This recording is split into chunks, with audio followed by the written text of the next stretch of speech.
Hoje é dia 26, quinta-feira, e esse é o nosso quarto editorial do dia. Pessoal, espero que o áudio esteja bom para vocês. A gente está tentando trazer um conteúdo de muita relevância. Hoje não consegui chegar no estúdio para poder gravar para vocês e acabei tendo que gravar do escritório mesmo, tá? Mas o importante é o conteúdo chegar até você. Então, antes de mais nada, né, a gente está gravando aqui com o celular para vocês, a gente pede a compreensão de vocês e um pouquinho da paciência de vocês. Mas vamos lá, pessoal. Hoje o dia está repleto de informação importante. Tem, por exemplo, né, um ponto aqui bem grave. O Eduardo Bolsonaro falou que um congressista norte-americano está pedindo imediatamente sanções ao ministro Alexandre de Moraes. Inclusive, né, teve uma carta enviada solicitando essas sanções ao ministro. Outro ponto também que a gente pode falar, né, é que houve, né, críticas onde, dentro do UOL, para mim, um site totalmente de esquerda, um dos militantes da esquerda do UOL disseram que o ministro Alexandre de Moraes é autoritário. Para não falar outra palavra, ou seja, mostra que houve uma quebra na bolha, né? Ou seja, não é só a direita mais que está incomodada com o ministro Alexandre de Moraes. E a gente vai falar sobre isso aqui com vocês também. Outro ponto, o Lula continua na mira. Tá bravo com quem reclama do déficit fiscal, com os gastos exacerbados e com o tamanho da taxa de juros. A gente vai falar sobre isso aqui com vocês também. Então, sejam todos muito bem-vindos, é um prazer estar aqui com vocês. Não esqueçam, inscreva-se no canal, curta, compartilha, isso ajuda e ajuda muito o nosso canal. Então, se você puder dar essa força pra gente, eu te agradeço muito. Bora começar? Vamos para cima? Então vem comigo. Olha só, saiu uma publicação agora que me chamou muita atenção. O Eduardo Bolsonaro fez uma publicação, vamos ver se eu consigo aqui achar um ponto. Aqui. O Eduardo Bolsonaro fez uma publicação onde nessa publicação ele questiona, né, a atuação do ministro Alexandre de Moraes. E ele afirma também que deputados americanos estão pedindo a sanção imediata do ministro Alexandre de Moraes. Dá uma olhada nessa publicação que eu trago aqui para vocês. Mitch, o mais antigo do Congresso americano, acabou de enviar uma carta ao secretário Marco Rubio solicitando a aplicação urgente da Lei Magnitsky. O deputado está alarmado com o último depoimento do Paulo Figueiredo e na carta em que ele mandou ao secretário Marco Rubio, o Chris Smith diz que o Brasil está num ponto próximo de ruptura institucional e que o Brasil outrora era, de fato, um parceiro democrático. Ele ainda lista uma série de perseguições, dentre elas o uso da Interpol para perseguir dissidentes políticos do Alexandre de Moraes. Vale lembrar, Moraes, que sempre tem o respaldo de Lula, que inclusive colocou Itamaraty à disposição do Moraes nesse aparato de perseguição internacional.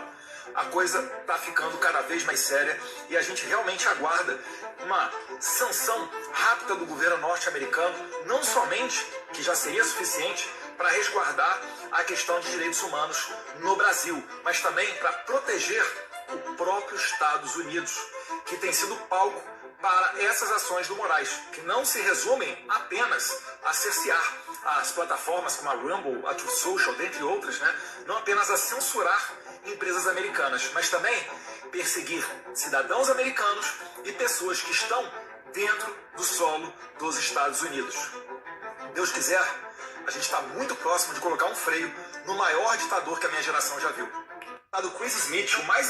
Vamos lá, pessoal. A gente precisa entender, né, que essa questão, né, dessa decisão do senador agora, do Chris Smith, contra o ministro Alexandre de Moraes, ela se dá exatamente num momento, né, em que o próprio Congresso Nacional americano ele abriu ontem uma sessão para críticas ao ministro Alexandre de Moraes, onde o Paulo Figueiredo foi ouvido. Ou seja, é sinal de que as falas do Paulo Figueiredo, né, incomodaram um pouco e acabaram, né, sendo ouvidas aí pelos congressistas, ou seja, chamou a atenção dos congressistas americanos, né?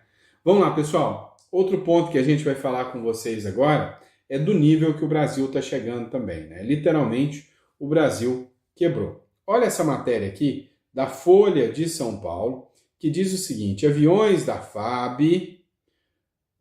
para autoridades ficam sem combustível e ministros fazem fila para voar. Que grande dia, né? Grande dia. O Brasil quebrando, os ministros literalmente não têm dinheiro, né, para viajar de aviãozinho da FAB e estão tendo que voar de voo comercial. Já é grave que é nós que temos que pagar, né, para essa turma ficar viajando de voo comercial. Mas já está acabando a mamata. Ou seja, quando você põe uma pessoa perdulária, uma pessoa que não sabe literalmente cuidar do dinheiro do povo, é isso que acontece. Dá uma olhada aqui na publicação, inclusive, teve uma publicação no UOL, do Bruno Zambelli, sobre essa situação. Daqui que saiu da Mônica Bergamo há pouco, dizendo que os aviões da FAB ficaram sem combustível.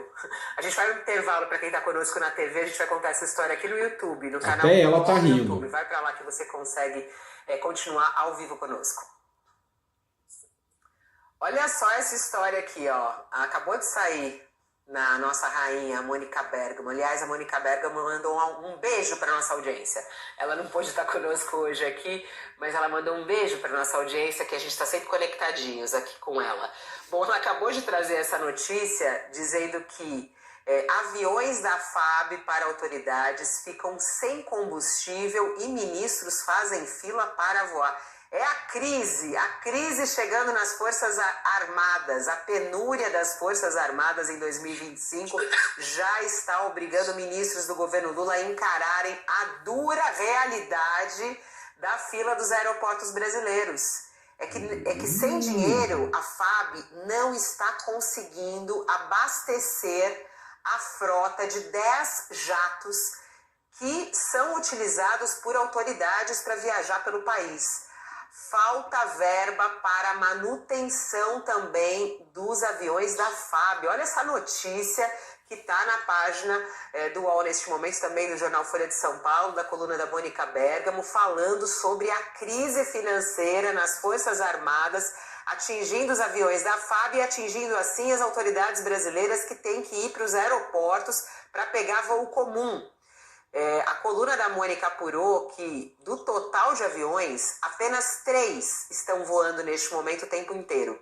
Os outros 7 aviões da FAB acabam ficando a maior parte do tempo no solo, no chão. Ministros que não estão no topo da escala de prioridades não têm conseguido fazer suas reservas de voos para os seus deslocamentos, o que tem causado uma chateação. Então, hashtag chateados com isso. Alguns chegam a reclamar. Eu adoro o Ronilson. O Ronilson, ele fica reagindo às minhas falas aqui, acho maravilhoso. Hashtag chateado, é verdade. Tipo assim, poxa, eu quero um avião da FAB, que eu tô indo lá pro Rio de Janeiro, aí, não é prioridade, não tá, vai ter que ir pro aeroporto. Tá um babado aqui que saiu. Cara, nem os militantes de esquerda gostam dos ministros do Lula. Vem cá entre nós. Foi só eu que percebi, ou eu achei também uma ironia braba aqui, né, do pessoal da UOL, que estava rindo dos ministros, que simplesmente se lascaram e se lascaram bonito, né? Eu achei maravilhoso. Eu tenho certeza que você também achou, né? Então, deixa no comentário aí, né, a sua risada para os ministros do Lula, né? Ministros do Lula, que literalmente agora vão ter que encarar fila de aeroporto. Já é muito. Dependesse de mim, viajava de busão, né? De busão. Não diz tanto que defende os mais pobres? Pobre não anda de avião no governo do Lula, não. Tinha que andar de busão, né? Vamos lá, pessoal. Outro ponto aqui, né? Bem típico da nova República do Brasil. Dá uma olhada só. Governo do Irã agradece apoio do Brasil durante a guerra contra Israel. Pois é, o Brasil estava lá juntinho do Irã, né? Teve o agradecimento do Irã, pelo menos reconheceu, né? O Lula, tá? Só falou errado, a ajuda não foi do Brasil, não. A maioria dos brasileiros estava do lado de Israel, pode ter certeza disso. Quem ajudou foi o Lula. E a maioria dos brasileiros nem está do lado do Lula, para te falar a verdade. Mas vamos lá. Ó, o governo do Irã, por meio do embaixador do país em Brasília, o Abdullah Nekounan, agradece o apoio do Brasil durante a guerra de 12 dias contra Israel. A declaração aconteceu nesta quinta-feira, durante coletiva de imprensa. Além disso, os BRICS também foram lembrados pelo diplomata iraniano, 2 dias após países membros do bloco divulgarem uma declaração conjunta condenando os ataques de Israel e Estados Unidos contra instalações nucleares iranianas. Abre aspas, agradecemos ao governo brasileiro e aos BRICS, que condenaram os ataques ao nosso programa nuclear, que é para fins pacíficos e está atuando conforme o direito internacional. Pois é, vai voltar a ter guerra, tá? Ninguém pense aí que essa guerra já acabou, isso é balela, é conversa fiada. O problema que Israel deixou bem claro é que o Irã quer continuar o beneficiamento de urânio. Com o beneficiamento de urânio, quer construir bomba atômica e com bomba atômica quer destruir Israel. Então, se eles querem continuar, literalmente, fazendo bomba atômica, fazendo enriquecimento do urânio, né? Aí, meu amigo, aí não tem o que fazer, né? Aí Israel vai voltar a agir, né? Então, essa questão do fim da guerra não me convenceu muito, não, tá? Vamos lá, pessoal. Vamos analisar uma matéria da revista Oeste. Eu tô querendo ver a treta que vai acontecer entre o Supremo Tribunal Federal e a Câmara dos Deputados. Eu tô assistindo de butuca tudo isso. Sabe por quê? Porque a Câmara dos Deputados foi lá e, deu uma surra no Lula. Bateu, mas bateu, mas bateu, tadinho. Foi muito, né? Deu uma surra no Lula e derrubou o IOF por 380 votos contra, acho que 93. Até gente do PT votou contra o PT. Para você ter noção que ultimamente ninguém anda gostando do PT, nem o próprio PT, né?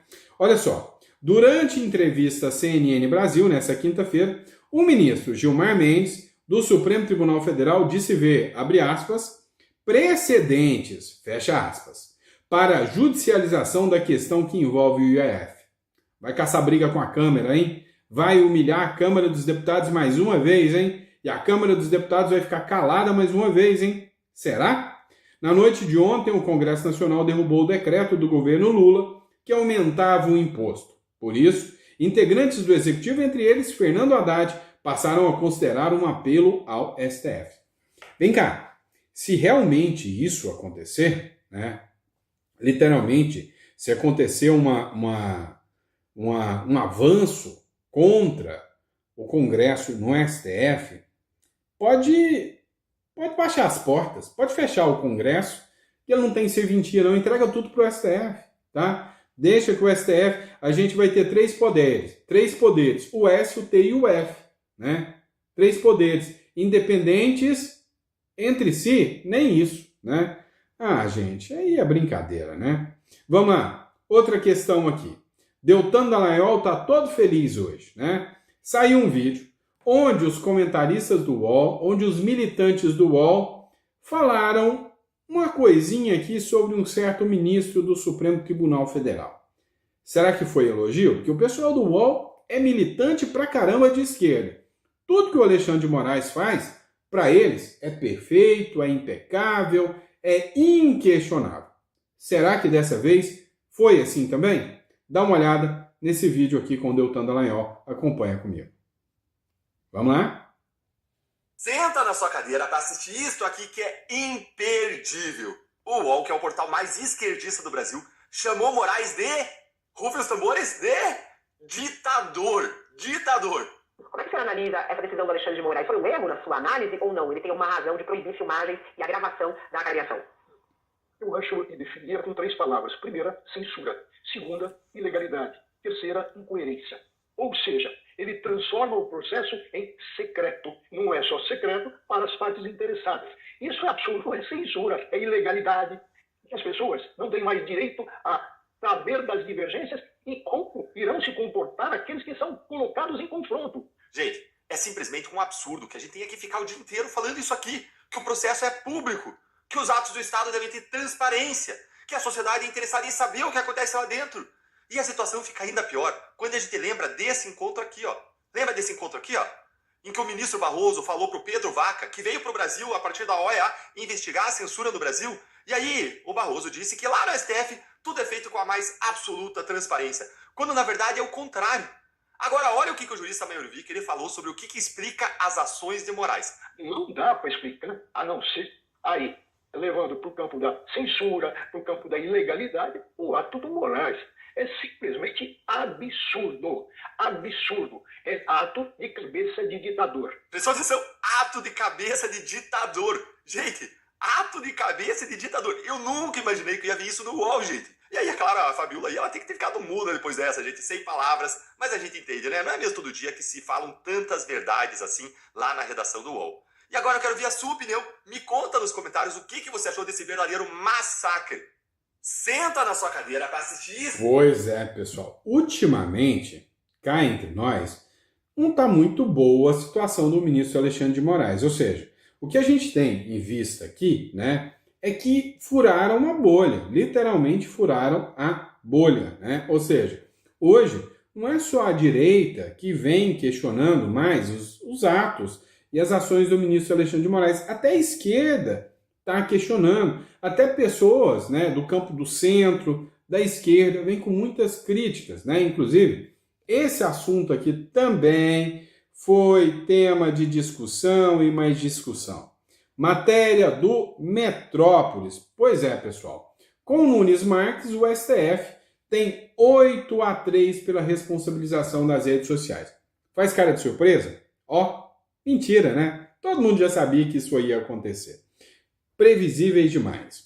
O Supremo Tribunal Federal concluiu nesta quinta-feira o julgamento que trata da responsabilidade civil das plataformas da internet por conteúdos de terceiros. O placar ficou em 8-3 para que as Big Techs sejam responsabilizadas no caso da não remoção de material ofensivo, a pedido dos ofendidos, ainda que sem ordem judicial. Não foram definidos parâmetros específicos sobre como isso ocorrerá, o que deve ser discutido ainda nessa quinta-feira.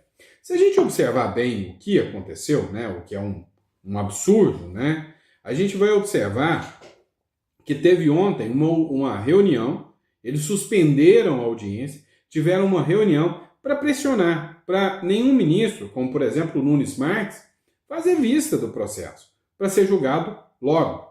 O Mário Sabino, do Metrópolis, fez uma análise dessa questão. O Mário Sabino, né, ele escreveu o seguinte, olha só, a liberdade de expressão está sendo metralhada no STF, mas não é pelo Fachin, não. Tá? A discussão no plenário do STF sobre a abolição do artigo 19 do Marco Civil da Internet, que resultará na instauração formal da censura prévia e da censura política no Brasil, é pedestre, para dizer o mínimo. Ontem tivemos mais uma etapa dessa caminhada prosaica com final previsível, né? O ministro Dias Toffoli, por exemplo, comparou a liberdade de expressão a metralhadoras para defender que as plataformas digitais sejam responsabilizadas sobre o conteúdo que veiculam. Abre aspas. Agora eu tiro da minha plataforma a metralhadora de venda, porque ela está proibida e eu não tenho que pagar indenização ao pai dessa vítima, disse o ministro, apontando que seria o absurdo da atual legislação.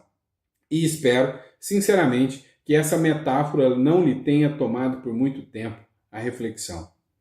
Vocês sabem de que ele chamou o Toffoli aqui, né? Sinceramente, vocês sabem muito bem do que ele chamou o Dias Toffoli, né? Vamos lá. Falando sobre o IOF, vamos falar um pouquinho mais sobre isso. Matéria do Metrópolis também. Para a ala do governo, o Congresso ter retirado o IOF foi bom. Ter derrubado o IOF, pelo menos surgiu uma narrativa para o governo Lula. Apesar do fracasso que foi, né? Tem até umas imagenzinhas que eu vou colocando para você. Apesar do fracasso que foi, né? Ou seja, da surra que o Lula levou lá da turma lá do Congresso Nacional, alguns integrantes do PT, da ala do PT, dizem que o Lula agora pode ter a seguinte narrativa, que o Lula queria taxar os mais ricos, queria pegar os mais ricos e o Congresso Nacional malvadão defendeu os mais ricos e colocou, né, os pobres em vulnerabilidade. Meu amigo, nem os pobres acreditam nesse discurso mais. E aí vocês sabem que esse discurso é uma baita de uma mentira, né, pessoal? É uma mentira deslavada, uma mentira sem vergonha e mequetrefe do governo. Literalmente. A gente tem que saber que quando se aumenta o IOF, vai aumentar o custo de tudo para todo mundo. Então, não dá para convencer, né? O governo literalmente não convence. Vamos lá. O UOL também tratou sobre os congressistas americanos que miram o ministro Alexandre de Moraes. Dá uma olhadinha aqui. Terminada a guerra, os bolsonaristas radicados aqui nos Estados Unidos que estão nessa campanha há coisa de 6 meses aí por sanções, né, da gestão Donald Trump contra o ministro Alexandre de Moraes voltaram a campo. O entendimento deles é que se abriu novamente uma janela aí de oportunidade, de atenção e de prioridade para que a administração volte a olhar para o Brasil, para a América Latina e, enfim, finalmente concretize essas sanções. E a gente lembra que, para quem nos assiste, que em maio, no fim de maio, o secretário de Estado, Marco Rubio, chegou a dizer publicamente que havia uma grande possibilidade de que essas sanções, que são chamadas de Magnitsky, fossem realmente aplicadas contra o juiz, contra o ministro do Supremo Tribunal Federal, Alexandre de Moraes. O que são essas sanções Magnitsky, né? Elas são um instrumento extremamente poderoso dos Estados Unidos, criado para punir graves violadores dos direitos humanos internacionalmente, que basicamente fazem o seguinte: impõem restrições à entrada da pessoa no território americano, dizer, não vai poder mais entrar, não vai poder ficar, enfim, impõe congelamento de qualquer propriedade ou valores, enfim, dessa pessoa nos Estados Unidos, mas o mais importante é proíbe transações bancárias, financeiras dessa pessoa com qualquer instituição financeira ou bancária que atue nos Estados Unidos, o que é virtualmente quase todas, né? O Banco do Brasil atua nos Estados Unidos, as bandeiras Visa, Mastercard, que todo mundo usa no cartão de crédito operam aqui. Então, enfim, na prática, como um especialista me disse, uma camisa de força financeira. É uma camisa de força financeira. Cara, vocês vão ficar bravos comigo se eu falar que eu gostei dessas duas matérias do UOL? Uma, que eles riram, né, dos ministros do Lula, porque vão ter que pegar fila no aeroporto. Eu ri, gostei, achei boa demais. E dessa menina aqui também, que eu não sei o nome dela, né, vou até olhar, eu acho que é Mariana, o nome dela, da colunista, disse que é uma camisa de força financeira. O termo foi excelente, tá? Camisa de força me agradou bastante. O termo que você utilizou, achei bem pertinente, né? Vamos lá. Outra matéria aqui, ó. Mauro Cid, advogado de Bolsonaro, queria defesa conjunta. Muito cuidado nessa hora, muita preocupação nessa hora, porque isso aqui, tá? Essa publicação guarda, vamos dizer assim, uma armadilha, né? O ex-ajudante de ordens, Mauro Cid, afirmou em depoimento à Polícia Federal que integrantes da defesa do ex-presidente Jair Bolsonaro procuraram membros da família dele, entre eles a esposa, para articular uma defesa conjunta e obter informações sobre a delação premiada firmada. O depoimento foi prestado nesta terça-feira, no âmbito do inquérito das investigações, que investiga uma suposta tentativa de obstrução das investigações sobre a tentativa de golpe de Estado, além de negar que tenha usado as redes sociais da esposa para se comunicar com o advogado do ex-assessor Marcelo Câmara. Cid rejeitou outros pontos abordados pela PF. Resumindo aqui, mentiu na cara dura. Disse que a conta no Instagram, em nome da esposa dele, não foi acessada por ele. E que as mensagens que o Marcelo Kuntz tinha lá, né, o Kuntz, o advogado, né, do Marcelo Câmara, quer dizer, era mentira. Só que a Meta, o próprio Facebook, a empresa Meta, responsável pela rede social, informou que o e-mail vinculado ao perfil pertence sim ao ex-ajudante de ordens. Meu amigo, né? A gente sabe muito bem, escancaradamente, que o Brasil, né, já não tem mais jeito. Literalmente, que o Brasil já não está observando nada da legislação, né? E aí, daqui a pouco, né, advogados sendo presos, advogados sendo primeiro investigados, né? Quem foi preso foi o réu que não tem nada a ver com o caso. Agora, eles vão utilizar essa narrativa do Mauro Cid para mandar prender os advogados do Bolsonaro. Posteriormente, pegar os celulares dos mesmos. A gente já viu esse filme. Vamos lá. Olha essa matéria do Conexão Política que acabou de chegar para mim aqui. Olha só. É bem a cara do Brasil. Só que não é no Brasil não, tá? Essa moça aqui, ó, tá presa. A justiça venezuelana condenou o jovem a 10 anos de prisão por questionar o regime de Maduro. Ela é uma ameaça à democracia. Ainda bem que ela não usou batom, né? Aqui a gente está melhor que a Venezuela. Aqui a gente dá 14 anos, né? Vocês entenderam. A justiça da Venezuela condenou a jovem Melis Oropesa, de 25 anos, a 10 anos de prisão, por, segundo a corte, incitar ódio. Incitar ódio, após uma publicação crítica nas redes sociais contra uma militante chavista. Ela também criticou o regime de Maduro e questionou o resultado das eleições no país. A sentença foi proferida no último domingo, no estado de Monagas, e o caso veio a público nesta quinta-feira. A decisão não foi oficialmente divulgada pelo judiciário venezuelano. A família da jovem preferiu não comentar o caso. Oropesa foi presa em 9 de agosto de 2024. Está presa. Pouco depois de publicar no Facebook. Abre aspas.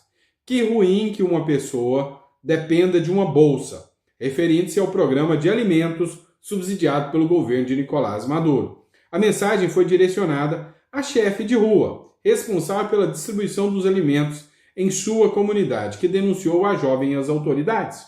Olha só.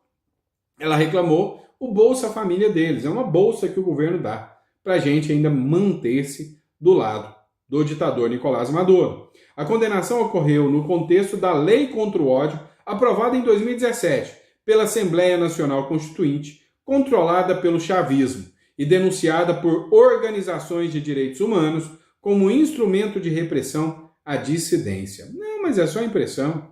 Está na mais pura democracia. O Lula fala até que o Maduro é um homem bom, né? Vamos lá, pessoal. Olha só. Líder do PT diz que Lula deve estar chateado com a derrota do Congresso. Tadinho. Quem aí está com dó do Lula porque o Lula não conseguiu aumentar imposto, hein? Quem tiver com dó dele, leva para casa, né? Paga os impostos que ele pede. Pelo amor de Deus. O líder do Partido dos Trabalhadores na Câmara dos Deputados, o Lindenberg Farias, acredita que o presidente Lula deve estar chateadinho com a derrota no Congresso Nacional, que levou à derrubada do reajuste às alíquotas dos impostos da operação de imposto das operações financeiras. Abre aspas. Eu acho que a forma toda foi muito ruim. Estou aqui mantendo a minha posição. Eu acho que o presidente Lula, não sei como ele está, mas deve estar chateado, afirmou o Lindenberg Farias em entrevista. Pois é, meu amigo, né? Aí, literalmente, né? A gente fica assustado com tudo isso que está acontecendo. Agora tem uma boa aqui para vocês, para a gente encerrar. O Matheus Simões, né? Que é o nome, a aposta, né? Do Romeu Zema e do lado do Bolsonaro em Minas Gerais, talvez para o governo do estado, ele mandou um recadinho para o Lula. Que o Lula seja extirpado da história de Minas Gerais e do Brasil. Quem concorda com ele, fala aí, tá? Dá uma olhada na fala dele. Mas eu quero dizer da minha alegria de estar aqui em nome do governador Romeu Zema, comemorando união que vai garantir, Marinho, que nós vamos tomar de volta o Brasil no voto no ano que vem. Não há necessidade de fazer nada diferente do que ir às ruas e às urnas votar. É assim que nós vamos garantir o retorno do Brasil que a gente queria continuar construindo e que foi interrompido. Eu fico muito feliz de ouvir aqui na boca de Eduardo, irmão do nosso senador Cleitinho, na boca de Nicolas, e quero dizer da minha boca aqui, união do Estado, união federal, união para garantir que PT nunca mais.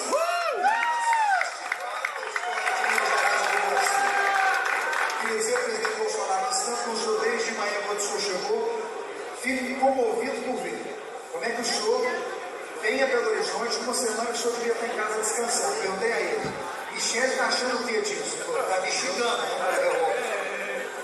Michele tem razão, o presidente devia estar em casa descansando, mas não está. Está aqui porque precisa deixar um recado para cada um de vocês. O Brasil continua precisando do nosso esforço e da nossa atenção. Presidente, conte conosco para que a gente mantenha o PT e a esquerda longe do poder, porque eles destroem tudo por onde passam, nós somos exemplo disso. Conte com Minas Gerais, conte com o Belzano, conte comigo. Obrigado, senhores. Eu vou ser rápido. Pois é, quem gostou do discurso dele aí, fala, eu fiquei até o final, gostei do discurso. E é isso, pessoal, muito obrigado, né? Espero que o áudio tenha ficado satisfatório para você aqui no nosso canal, tá? Estou gravando aqui, usando aqui na verdade estou gravando do tablet, não é nem do celular, estou usando o celular para trazer o conteúdo para vocês. Mas a gente volta amanhã de manhã, com tudo adequado, com tudo certinho, direto para um conteúdo bem preparado para vocês. Obrigado por tudo, pela confiança, pela credibilidade e até o próximo editorial.